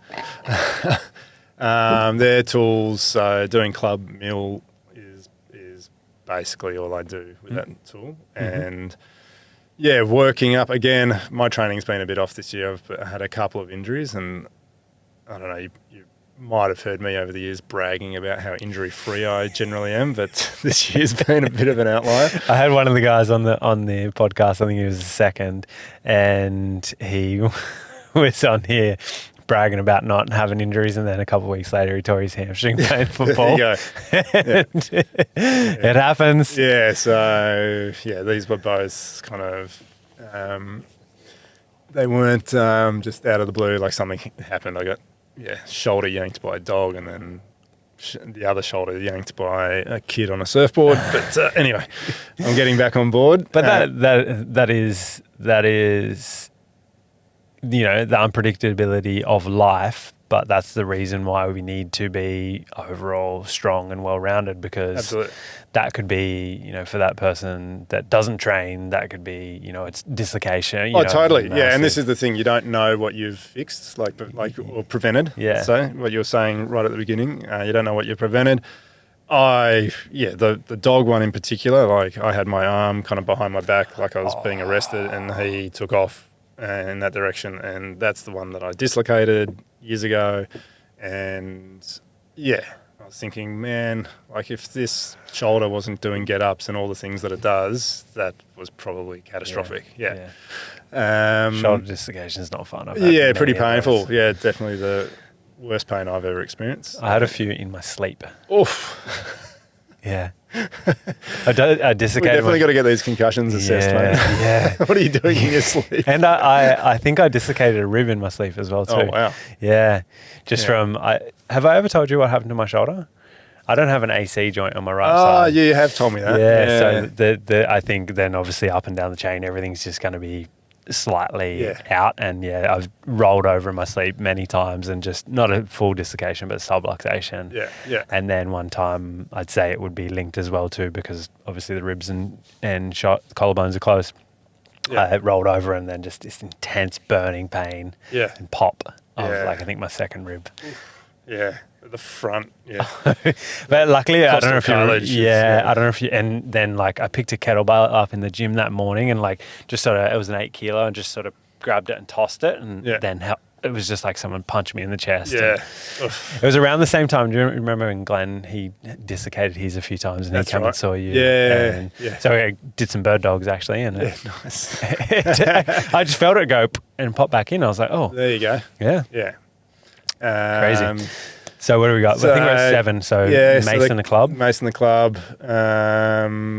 They're good tools. So a fella, Jared, who used to work at the self-defense place around the corner here, he got me into that training, and it's a really good tool. It's not as cardio intensive as kettlebells, like doing your swings and snatches. But it's good steady state. So if you want to kind of just get that aerobic load going. It's, whereas the bell, particularly the snatch, like pushes you into that lactic zone really, really quickly. So what would you do sets and reps wise? What would it look like? Yeah, for time. So sometimes you count them, but generally time, because you end up doing so many reps. Yeah. Doing like 100 reps of things. So Interesting. and you're just swinging the thing around. Yeah. There's a lot of other stuff that people do that looks, kind of dancey and that kind of thing. But I'm generally holding the handle at the end, swinging it over my shoulder and around. So making, I think it's called a windmill. Yeah. Interesting. I never knew that. I've seen people use them before, and I know Matt Duncan uses them a bit with his training. So he does a lot of two-handed stuff. He's got quite a heavy, like a 20 kilo or 26 or something. Yeah. So he does the double-handed stuff. I, with the clubs, mostly do single-handed, so generally a fair bit lighter. So like 12 kilos is what I work with at the moment. Yeah. And then the mace, which is much longer, big ball at the end, two-handed. Again, with a lighter one, you're doing one-handed, but it's a lot longer. So those passes that you do around the front with the club, you can't do them. So you're going to hit the floor, so it's just kind of up and around the head. Yeah. And it's good. It's something different. As far as getting a pump on in my chest and my arms, like I haven't had anything like it. And I guess it's from the reps. Yeah. The blood just goes in there, and like finished the session of that and caught myself in the mirror. I was like, hey, interesting. Look at you. And also, I really, really like that. I've never heard of it put into that context as like a conditioning exercise for a little bit of aerobic base, because typically most people will do like a rower or a, running or bike, which is obviously very lower body dominant. Yeah. I really, really like the ski erg for a bit of variation, and it's more of an upper body dominant aerobic exercise. But that's actually really, really cool. Yeah, and it keeps people in the aerobic zone, like zone 2 type training, a lot better. I find, even with running, people are not, unless they're really experienced runners, people are not very good at going easy. No. You put them on an erg, rowing erg, ski erg, whatever, I can go faster, I'll go faster. Yeah. Like, I'm not dying yet. Like, Yeah. push. And it's like, no, I just need you to spend time in zone 2. Like, Yeah. easy. Can you talk to the person next to you? Like, stay Slow there. the fuck down. Whereas the club, like, if it's heavy enough, you are bracing on each one, and that's slightly different style. So I'm sure if you went in and watched Matt on his 26 or whatever it is, I don't know. But, he's probably not having a conversation with you while he's training with that thing. Yeah. So this is much lighter relatively, and, it's just again and again and again. Interesting. And I did some of the early sessions I did with Jared before I built up the capacity for it. I go down at lunchtime and I'm like trying to put my thumbs into someone's, sore low back to do a muscle release or whatever, and my arms are shaking, just like totally cooked. And it just kind of creeps up. You're just kind of clocking up reps. And it's the fact that it's not a sagittal movement that attracts me to it, that so much of the other training that we do, particularly when we're on the barbell, is in that sagittal plane. So it's something that gets you engaging and moving through the transverse plane. There are plenty of unilateral loaded things where we still stay rigid in that plane. We don't actually express the movement. So... I'm sure you've seen a ton of the exercises that I send people back with. Often they're expressing either poor control or range of movement through the transverse plane. It's like, let's get you doing some stuff that has you rotating through that plane. So I like it for that. It helps me maintain it. It tends to work well with my sport, which is surfing, and most sports other than weightlifting are rotation. Yeah, for sure. Yeah. And walking. Just existing. Like grabbing the handle of the door to get out of here it's rotation. Like everything's rotation other than the barbell. So 7. Sorry, getting sidetracked. That's all right, man. The rabbit holes are welcome. Anything. Could sprinting be? Yeah, for sure. Yeah. So I think sprinting and plyos in general are undercooked in training. When I ask people, what are you doing? I almost never hear it unless they're athletes and they're in a team.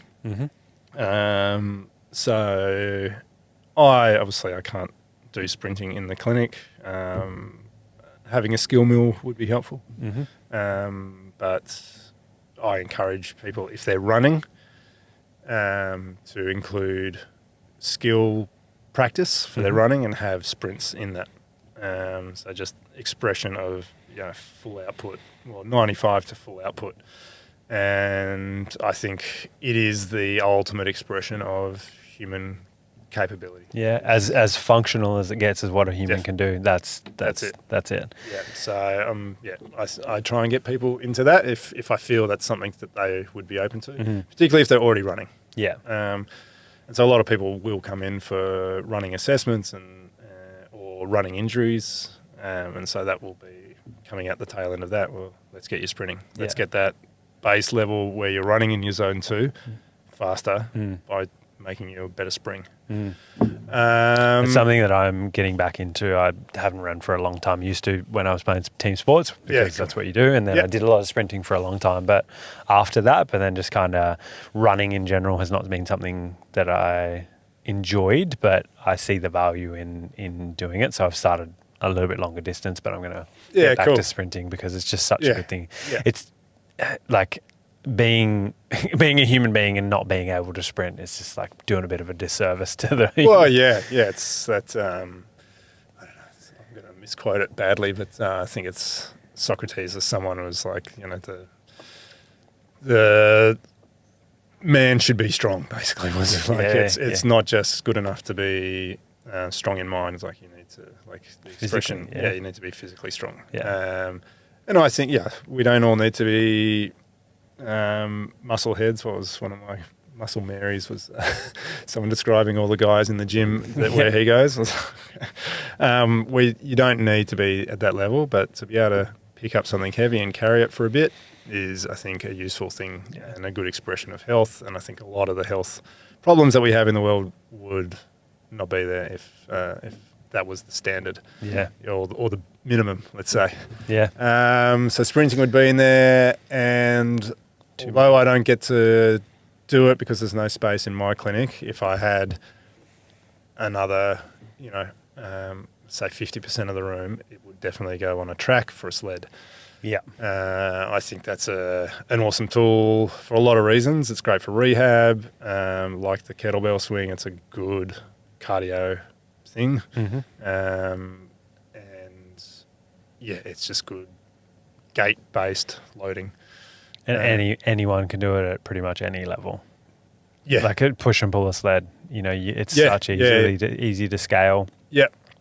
And you can have like a professional athlete be toast on it, smash themselves, and then you can have, a 50-year-old lady pulling it, and you still get a very similar stimulus. Obviously, the intent's going to be different, but I had, when I used to work in my hometown, and I had a big warehouse space, I think I had 5 sleds in there, and I used to train kind of like my mum and all her friends, and all of them would push and pull the sled because you can do it. It doesn't need to be heavy. I would train rugby players and they would push 200 kilos on it, but then the mums would push 40 or 50, and you can get into doing anything, but it's much less likely on something like a sled because there's no actual load that you're lifting. No. Yeah. Too heavy, won't move. Yeah. It's that. It's a really good one, and then particularly the drag for knees and stuff like that. Yeah, it's a good exercise. So I often wish that I had the space and capacity to have one of those in the clinic because I think it's helpful. Last one. One more.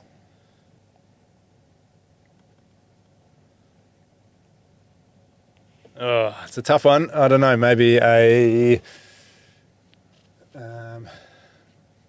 far as like just a gold exercise, I know I've already said a chest one, but as a gold exercise, I think the push-up is a pretty good exercise. Yeah. It's a bit of an underrated one as well too. Yeah. I think you can do it lots of different ways. You can regress it, progress it. I use it as a kind of integration point for a lot of the shoulder rehab stuff that I do. So it's kind of the first expression of of all the things I've been trying to get the shoulder to do is then to do a push, and you can regress it to basically standing upright Mm-hmm. to make it really, really light, and you can do it standing on your hands. Yeah. So it's a good one. Good one to integrate like that core positioning, and then also getting the shoulder blades moving around the rib cage, because if you're doing a bench, they can't move as much. Yeah, absolutely. And if it's not hard enough, just bang out some more reps, and then it'll get hard. Yeah. And you can do them anywhere as well too. And you can also, although it changes the movement a bit, you can just change the angle. So the same way that you can incline it, and you can decline it. Start working towards your handstand push-up as it becomes easy. Yeah. It's different movement, but it is kind of, I think, infinitely modifiable. Yeah. Once you get stronger. Yeah. Mate, very good list. You didn't say back squat, so we'll have to edit that back in. I had one guy. Do you know Luciano from Marrickville?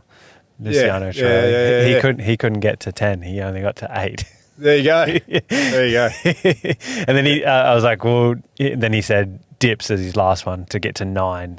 But he couldn't get to 10. So. Yeah, I mean, there's heaps of stuff. Like, I love working on rings. Yeah. So dips and L-sits and pull-ups. Chris Mavros once gave me a really good kind of program for working towards a muscle-up, which had heaps of that calisthenic stuff. Yeah. So, I love all of that. Just loads of good stuff. Yeah. But these would be my favourites. Top 10. I think if you're doing a handful of those in your life, you'll be a happier human. Absolutely, and particularly like things like the sprinting and the sled, those things are invaluable, because again, no exercise at the end of the day you have to do, but if it can add benefit to your ability to move through the world better, I think that's a good thing. Let's finish with probably one of the last ones, mate. Where do you see go a bit broad with this? Where do you see the health and fitness industry going in the next 10 years? Where would you like to see it go? Yeah, okay. That's a good question. Where would I like to see it go? I mean, like we were just saying before, having some of those physical qualities that we just, like the ability to pick something up heavy and carry it, and the ability to run, if that was the bare minimum, and if that was considered like a health outcome when you went and visited the doc, I think that would be, it seems like a fairy tale idea to even say it, but to change the perception of what's normal. Yeah. Like at the moment, you're an outlier. I mean, we don't feel it because we're in our echo chamber of people that go and train, but you're an outlier if you're at the gym. Yeah. Like, it is becoming more popular, particularly with the advent of the group training environment, which it just makes it a lot more accessible for all its, the problems that it has. It is a good thing. It gets more people more active. Yeah. But I think if that was normalized, like that's the way, and that comes down to not the fitness industry, I think, is trying to, every gym would love to be able to open more gyms and have more members. I think a lot of it comes down to industry outside of the fitness industry. So corporations that clearly have the money making the time for their employees to go and train. Like, I have my gym in my office, and it's still not very often, but it gets bumped. So I'm too busy. I don't get to train. But I can't even imagine if I had the full day in the office, all these people that eat their lunch at their desk and then, work after, and then they've got to get home, like to cook for the kids and do all the things. Like, where do people actually, So I think you asked a question earlier about like what's changed for me. I think that idea of everyone should be able to exercise, I've got a much more empathy for people and how difficult it is to find time in the day. But I think a huge part of the onus on that is the companies employing people. Some companies are good at it. They provide gyms inside the space and have schedules for their staff that allow it to fit into the day. I think just the bigger issue is the pressures on people just to keep their head above water is one of the things that stops people from being active. I think those things, rather than a deficiency in the fitness industry, are more to blame. I think if people had more freedom, it'd be we'd see a healthier population. But that's the privilege of living in a time in the world and a place in the world that could even have that conversation. Yeah, true. There are, we're very lucky. We're very fortunate that so many of us do have the time to go and train, run on a treadmill, rather than run for your life. Yeah, true. So, that's what I'd like to see. In chiropractic, I would like to see. I'd like to see sports chiropractic be supported to get up on its own feet. It's proven itself to be a solid contributor to the profession and to people's well-being. I think it's being held back unnecessarily by organisations, and I think they owe it to sports chiropractic to help them get up and go out on their own, rather than, I think what will happen is they'll just get cut loose. So anyway, that's what I'd like to see in chiro. I'd like to see less animosity between physios and chiros. Certainly less in, like, when you go to a conference like this, it's nothing but love, like the one I was talking about. So everyone's on the same page. But I think in the general population, there's a lot of bagging that goes on. But I understand it. I understand where it comes from. It's the same issues that I have with the industry. I think GPs hold too much power in Australia. I think things like imaging requests and that kind of thing should be in the hands of the people who are dealing with the musculoskeletal system. If I think an MRI is warranted and I can justify it, I should be able to refer for a Medicare-sponsored MRI. Can you still not do that? No, I can refer for it, but I can't. It won't be covered. So, Right, with an MRI GP, unless it's very strict kind of things are satisfied, they can't either. They can refer for it, but it won't be covered. You've got to go and spend $300-400 at a specialist to get your $300 or $400 MRI covered. So it's kind of, you lose every way. So if I think it's really warranted, I'll just refer for it. They will generally happily pay for it, but they shouldn't have to. I think for all the places that money gets spent in this country, I think things like that. So there's some of my pet things that I think could be improved. And I'd love for, I guess, more funding in the healthcare system in general. But definitely for preventative medicine. Like, I think it's not a wild suggestion to have things like gym memberships a tax deduction. Like, why not? Get people moving. Get them healthy. Yeah. They'll be out of your hospitals. Yeah. It's like... And free up for people that are, particularly with things, where I don't know a lot about it, but, like lifestyle diseases and then, heart health, going to the gym and doing some resistance training for, 20 to 40 minutes a couple of times a week and 20 to 40 minutes of cardio. Piles of evidence for it. Yeah. Piles of evidence. Yeah. Like, the numbers stack up. Like, it makes sense to encourage people into that space on every metric that you can think of. Like, it just makes sense. And so, to me, that's a no-brainer. But, I've heard rumourings that something like that could be in the pipeline. But, hopefully it gets up, because I think that's a good thing for the people. Absolutely, man. Just giving people a better quality of life and being able to, because like the capabilities of a human being when you are functioning pretty decently, like you know, I commented before, like you ride your skateboard in here. Like, Yeah, that's cool. Like that's Yeah. a fun way to commute Totally. around. And I didn't skate really as a kid, so that's a skill I've picked up as an adult. Yeah. But if I wasn't active like I am, there's no way. There's no way. No. Yeah. Yeah, that's the thing. And just like, you know, one thing I would like to see is more stairs accessible for people, like to get up and down places. Yeah. I use the stairs always here because you can actually walk up and down them. In a lot of places, you can only walk down. As And the emergency exit. Yeah. Yeah. My building's like that. Yeah.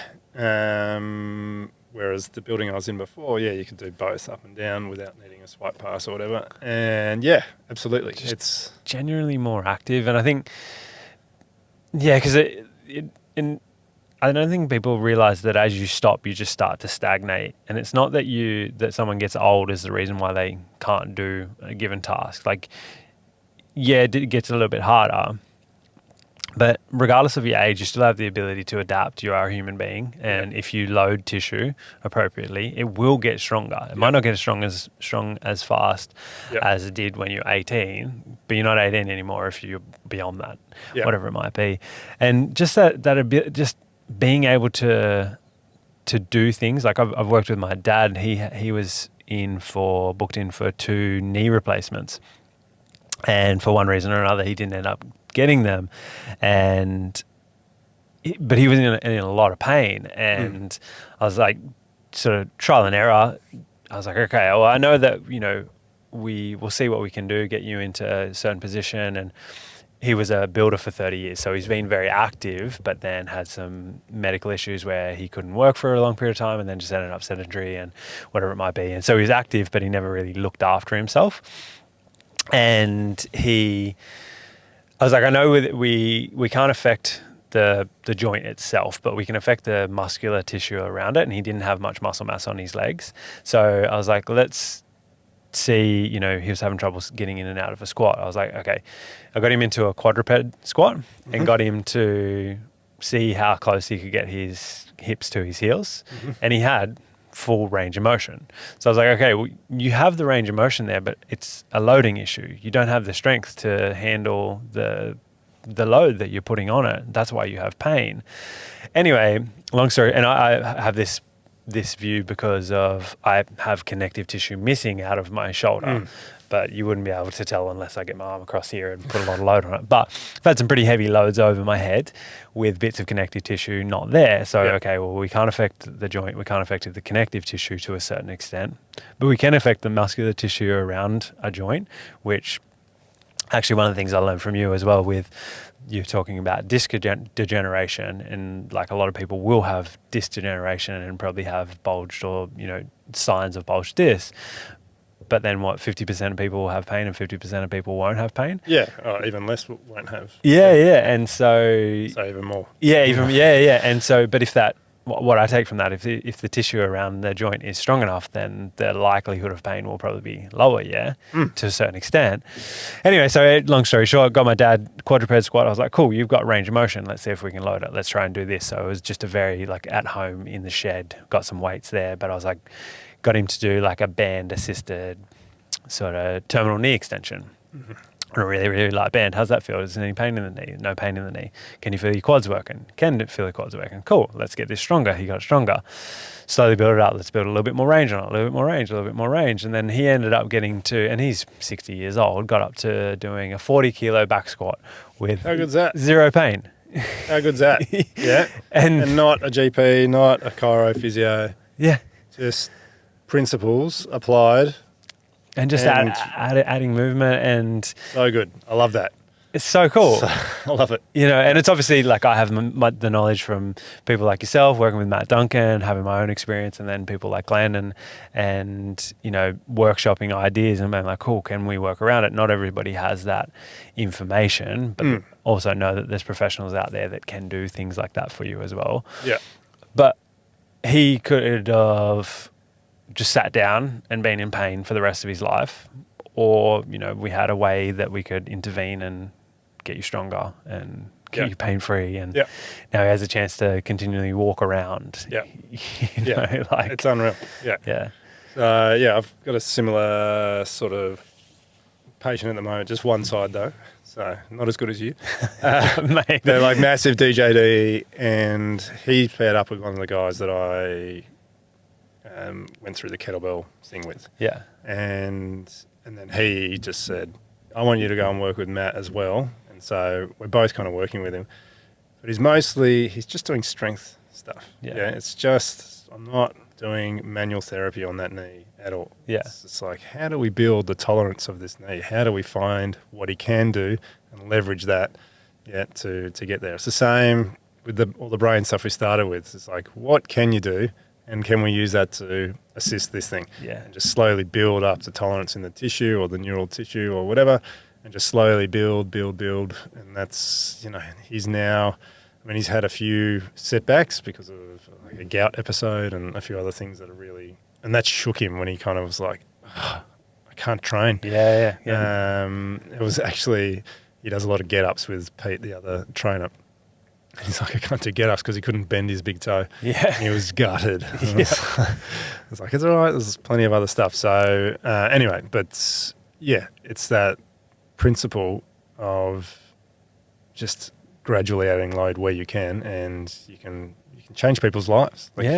Like the 60 kilo squat for your old man is like, in and of itself, it's like, who cares? But like the freedom that's given, like what that 60 kilo squat represents is huge. Like that is so good to be able to do that for your dad as well. Like to do it for anyone, but to be able to give that back to your dad, how good. So good. And then he would like boast about, I can walk up the stairs and do this, and I can, sit down in the chair and I don't have pain anymore. Yeah. Like, it's like, that's the physical activity unlocks it's the key to unlock all those things. Yeah. Like, and be able to do things. And that's why, like, I don't think, like, I love barbell stuff and it's a good way to measure it. But if you can walk up and down the stairs, you can go for a surf, you can ride your skateboard. Like for me, it's riding mountain bikes. It's doing those things. Like that's what it's for. Those things are cool and enjoying life. And I love training as well too. But there'll be a point where it's like I'll do it because I love it. But it's like, I want to do more of the cool things and not have to worry about like, my knee hurts or this hurts, whatever it might be. And being more active in general. Hopefully we see a shift in the industry well, just in healthcare in general, that people, because there's probably so many things, he could have went in for a surgery as well too. And I don't in any way, shape or form think I can diagnose any of that or whatever it might be, but it was just like, cool, let's look at, okay, can you do this pain-free? And at worst case scenario, we get you to sit in a chair without pain until, and even if you do go into a surgery, you're going to come out stronger because you're already stronger going into it. That was actually one of the things I got him to do, was just literally a knee extension. Terminal knee extension. Yeah. Mate, it's potent. Yeah. It's potent. Contract a muscle. Yeah. And just do it again and again. Yeah. It's the consistency that is the thing. And if you can assist someone to that point where they get that first bit of momentum and they see that first change, that's magic. And that's, for me, in the tough cases, that's the challenge, is actually like having confidence that what you've advised is going to work, but then getting that person in front of you on board with that. And sometimes there's a lot of layers to work through with people, particularly if they've had chronic pain and they've been to see everyone already. It's just often it's just being the person that listens to them. And just listen. And showing a bit of light and showing that the change can be made as well too. And it's hard. Like, it was hard to get my old man to do that. Yeah. And there was one point where we were testing some things, and there was a couple of times that I'd tested some things, and he was just in that much pain that I saw him shed a tear, and he's 60-year-old man, builder in the bush for his whole life. Like, for him to shed a tear, that's fucking painful. Yeah, totally. And I was like, I did not mean that, but it's like the trial and error. And then as he started to see that there was some momentum or some progress that builds momentum, and then you can see, well, if you can do that, you can do that. And if you can do that, you can do that. It's actually really cool to see that that's the same concepts or very similar concepts from what I understand of what you were saying with the neurological stuff and the concussions. It's well, one of the things he did make clear though is, because when the damage is profound like that, just say they fail a test, doing that test just slower as the medicine is like, it doesn't cut it. Like, Yeah. you need to find those, and I guess in a lot of ways it is like when you're at that early stage where everything hurts, can't squat. It's like, well, let's do the thing around it that helps. So doing the terminal knee extension is the other thing. Yeah. Yeah. And so in neurology, you're kind of doing the same thing. Like, what thing can I piggyback the result on? Which in a normal context would be considered, cheat or bad form or whatever as far as neuro stuff. But in the context where there's just not enough function there, doing the cheat is the thing. Yeah. Like if someone, I will often, people with tight hips, I'll get them doing Cossack squats as part of, just get this into your program, and they might not just have the capacity. Like your old man couldn't get down into a squat, but you could quadruped squat him. I'll give people the rings, on the gymnastic rings, and just hang off these and drop into that Cossack. Boof. Yeah. It's like, look how much range you got. Look how deep that squat is. Yeah. Yeah. Oh, yeah. I can do this. You can do this. There's nothing blocking you. Your capacity is blocking you. The body will present as stiff. It'll be a functional stiffness, but not a tissue extensibility, joint mobility problem. It's there. And so it's finding that assist to help them express it, and then poof, the eyes light up. Oh, okay, I can do this. And then, So, it's good. It's a fun game to be in, mate. I really enjoy it. It fills my cup. My time with my patients, it sparks joy. Like, I love it. And on a busy day, like a back-to-back bonkers day, I will often finish pumped, like on a high. It's those days that are a bit like, oh, there's a patient, then a short break, and then a patient, then a break where you're starting and stopping. It's like, cooked. But those bumper days with lots of complex stuff and breakthroughs happen and that kind of thing, it's just like, oh, yes, so good. And I'm so lucky to have that as a job.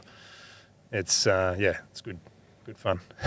Very good, mate. We might end on that note because we've been going for a bit over 2 hours now. Oh, wow. Yeah. That's flowing. Yeah.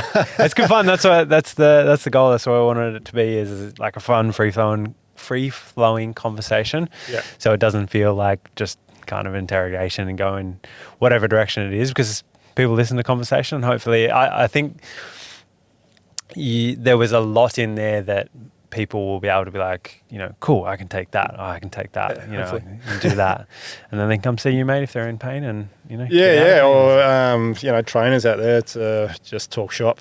I have the coaches come in from one playground just to talk shop, just mull over some of the stuff they're going through with their clients, and just to get my input. I love it. I love talking shop. So anyone wants to pop by and just talk about what's going on, come on in. Yeah, sounds good, mate. Sounds good. Awesome. Thanks for having me, brother. My pleasure, mate. Sounds good, mate. Really, really good.